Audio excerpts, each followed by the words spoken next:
Now, another thing that I found that came to Bristol during that period of time, they would bring magicians to the stage of the opera. Harry Blackstone Sr. was one that was very well known.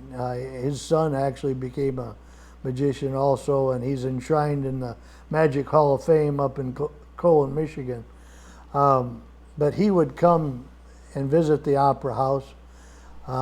There was a rumor that Houdini came there, but Bruce Mosier said he could never prove that that happened. But Thurston, the great magician, and Harry Blackstone Sr. certainly came to the Opera House and put on their plays, or put on their tricks.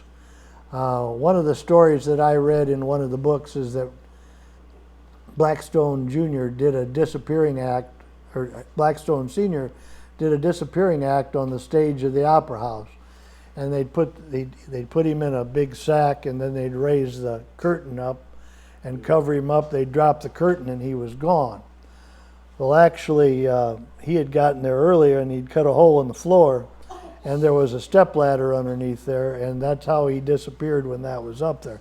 Now, he had to have a little help doing that, and one of the fellows who was helping with that was named App. So I got a big kick out of reading that. But they helped. There was a lot of people that helped with the different productions that went on.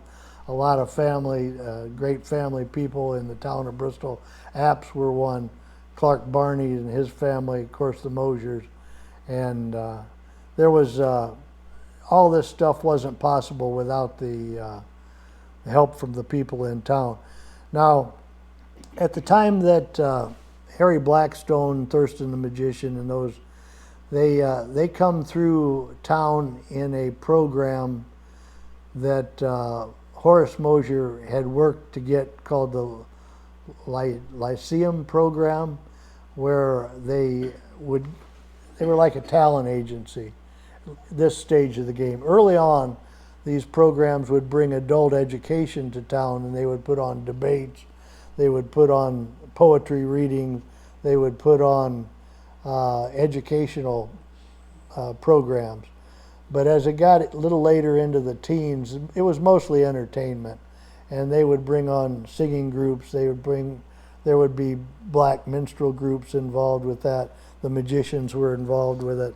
You know, we were at a point at that time that there was more and more competition for people's entertainment dollars. So Horace Mosier was doing his best he could to bring plays to town, because otherwise people were leaving and going to the movie theaters that started up in Elkhart and the surrounding bigger towns. And so the competition for the entertainment dollar in Bristol became kind of fierce there for a little while.